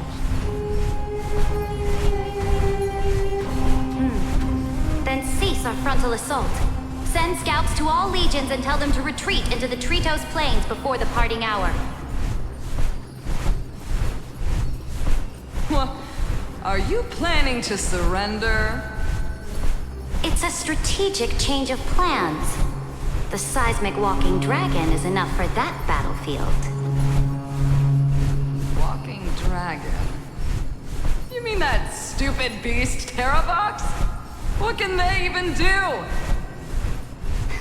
Stupid? No. They are the wisest of all of Georios' creations. Only they can perceive the currents of time. Let them deal with their earthly brethren. We will advance and take the lead in defeating what remains of our enemy. I will deliver the most fiery retribution for the humiliation they dealt us, and crown myself with a god-slaying wreath. Understood. I'll see to it. Those who are resolved to die, we salute you. The Temple of the Three Fates sent a letter, Imperator. They refused to surrender and said this letter is their last warning to us. Tell the commanding officers not to launch any attacks unless they receive the Imperator's handwritten approval. Disobedience will be punished by death. What are you doing? The priests of the Three Fates aren't soldiers, but politicians. Do not mistakenly believe they don't have a plan. These dying pests will wring out every idea from their brains, all for short-sighted gain. They are much shrewder than we are. I am inferior to them in that regard. They also have the prophecy to wield as a weapon, something I am not blessed with. Launching an unplanned attack will only disadvantage us, as all of Emporius will judge our actions. Which means, I will be heading to the battlefield myself, just as I have always done. This time, however, I will go alone. I will conduct secret negotiations to ensure fate is on our side. Understood. The legions will make their preparations. Those who are resolved to die, we salute you. Why are we not allowed to march out with the army, Imperator? This will be a long voyage with no return. Those of you who bear the prophecy cannot come with me. Why are you personally leading this battle if it's doomed to fail? The Flame Chase journey cannot be without a leader. That is correct. The Empire will be without a head when the Imperator falls. But remember, as long as you seize the right opportunities, even a chaotic game will remain winnable. My departure will create a long staircase for you. You will understand what I mean when news of my death reaches your ears. Saridra, is our journey about to be over? Destroy the old laws and forge new ones. My conquest has reached its limits within the borders of Amphorius. Since the prophecy already decreed that the Imperator would never conquer the stars as she wished, I will bow out here and try no more. More Chrysos heirs bearing divine authority will be born, and many more heroes will arise. Will they demand peace or war? Will they resist tyranny or become the next Imperator? I do not care. The children of the future will decide for themselves. Do not mourn for me. Anyone can kill the Imperator, but the only one who can truly destroy her is Saridra. At the end, I faithfully recorded the most important battles in the Imperator's life. Her conquest was about to be completed at this point in the story. However, for some reason, a memory suddenly entered my mind just as I was about to put down my pen. It was a journey on a fantastical train. I had the honor of having a heart-to-heart conversation with the Imperator under the stars. And I asked her this question at the end of that discussion. How do you want history to remember you? As a hero who gave up her life for the Flame Chase? Or as a tyrant? She answered so quickly, as if she had made up her mind long ago. I would rather be forgotten than be defined.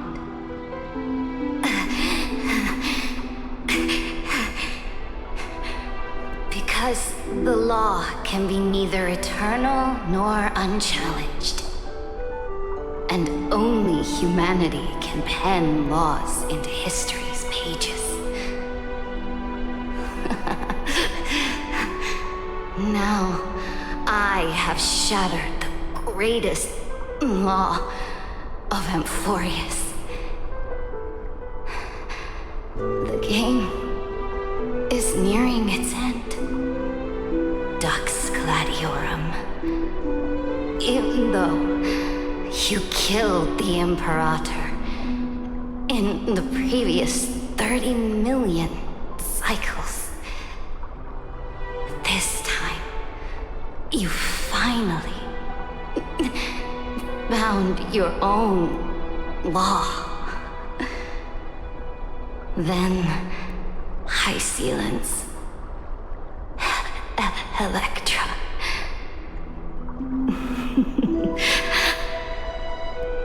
I will ask someone to deliver the prophecy's ocean at the boundaries of this world to you. Will you choose to swim into that ocean? I do not care. Do not care.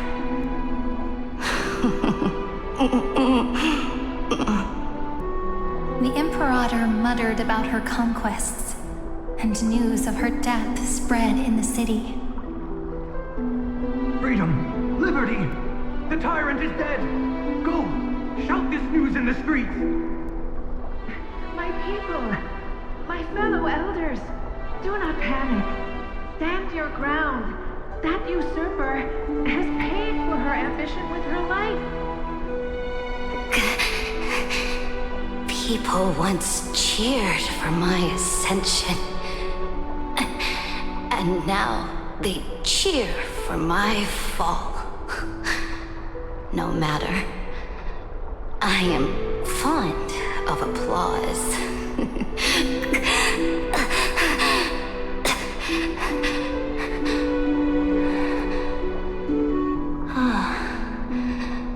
I see the cosmos, the battlefield that I cannot reach. I will return in the next cycle. The stars will hear my legion's war drums. Hear the great name of the Imperator. Hear Amphorius's surrender.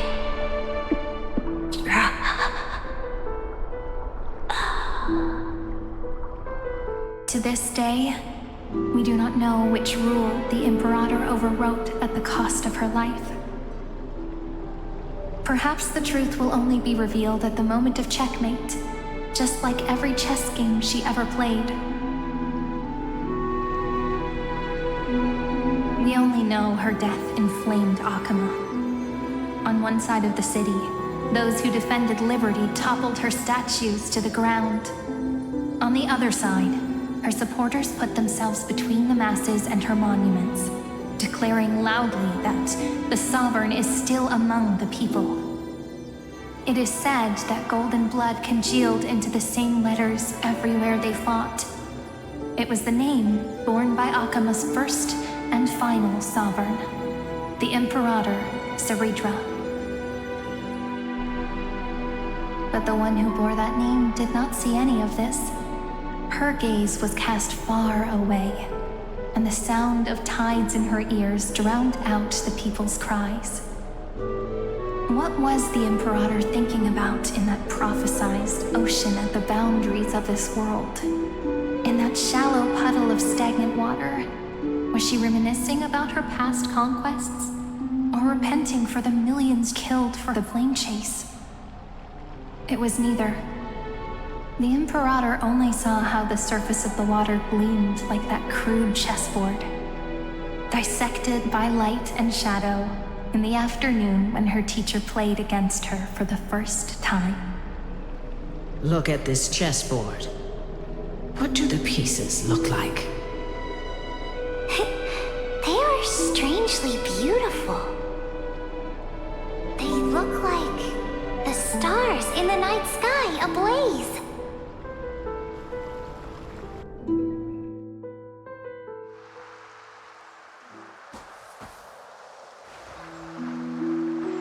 From that page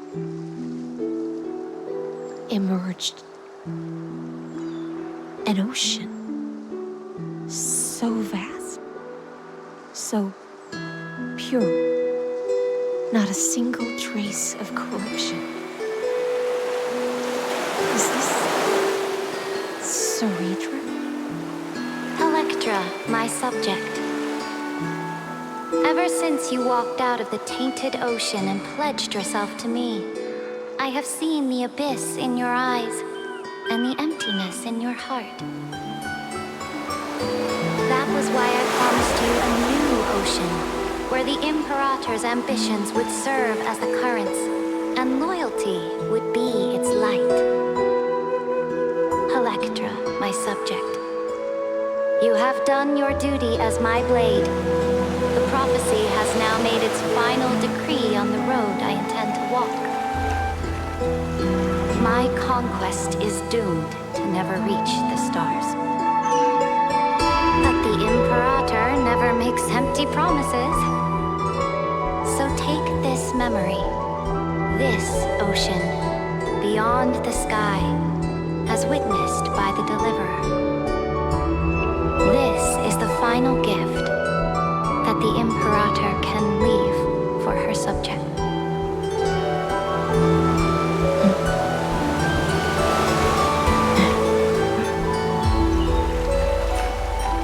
When I was still a fish in the ocean, I always felt so genuine swimming through the waters. But once I stepped onto land, I found myself caught in a play. Every land dweller wore a mask in their life. So I, too, donned a costume and tried to find my role in this show.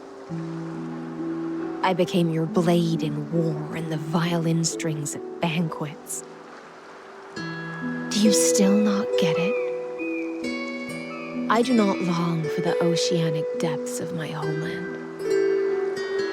Nor do I crave the swelling seas beyond the sky.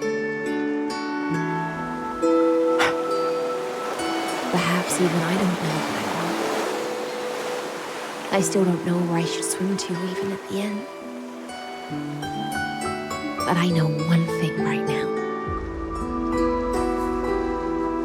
A fish is simply a fish. And she can never leave the ocean she's in. But whether under the ocean or on land, we two prisoners who can never escape this cave can still look outside the cave and see the stars. I have to admit, the 12-factor simulation of life in this experiment has far exceeded my expectations. Make your choice then, Senior Society member. Do you want to keep walking down the wrong path and be remembered for your incorrect conclusions? Or do you want to return to the audience seat and give yourself, Amphorius, and the entire cosmos a more fitting end? I must refuse. A dead man never fears death. Did I not make myself clear? Have you forgotten about our dear Lord of Silence?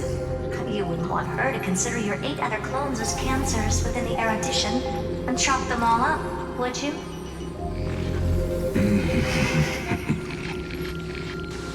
Your logical deductions are vastly different from mine.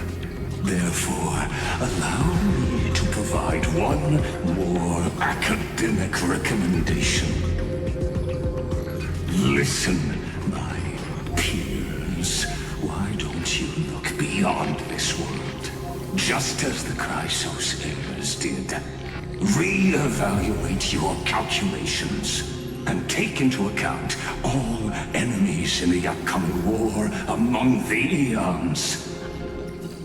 Amphorius is not a place where three paths entangle, but where three paths fight to the death. You used Memoria to resist me, but did you not consider the possibility that the Remembrance and their children might have taken this opportunity to join the fray as well?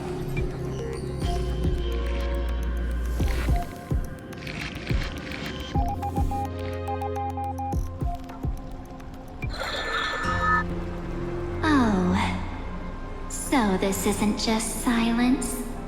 It's the answer. What was the last thing he said to you before you parted the waters at the Scale Gorge waterscape? A tricky question, but one with a simple answer. He didn't say anything back then, right?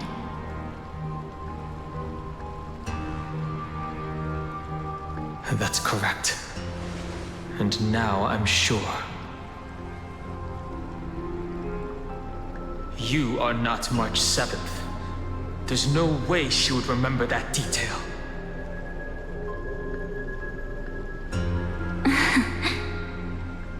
I'll only warn you once. Leave her body now. How impulsive. That's not like you at all. Why don't you calm down and think about another possibility? I didn't take over March 7th's body. Rather, it's March 7th who regained my memories.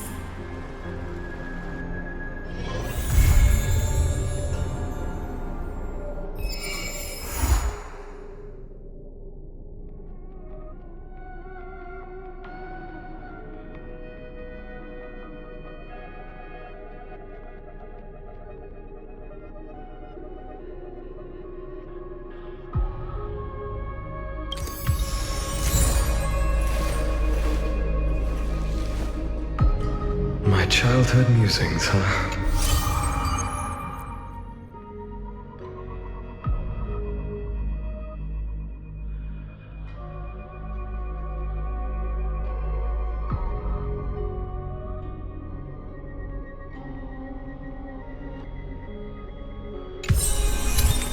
So naive.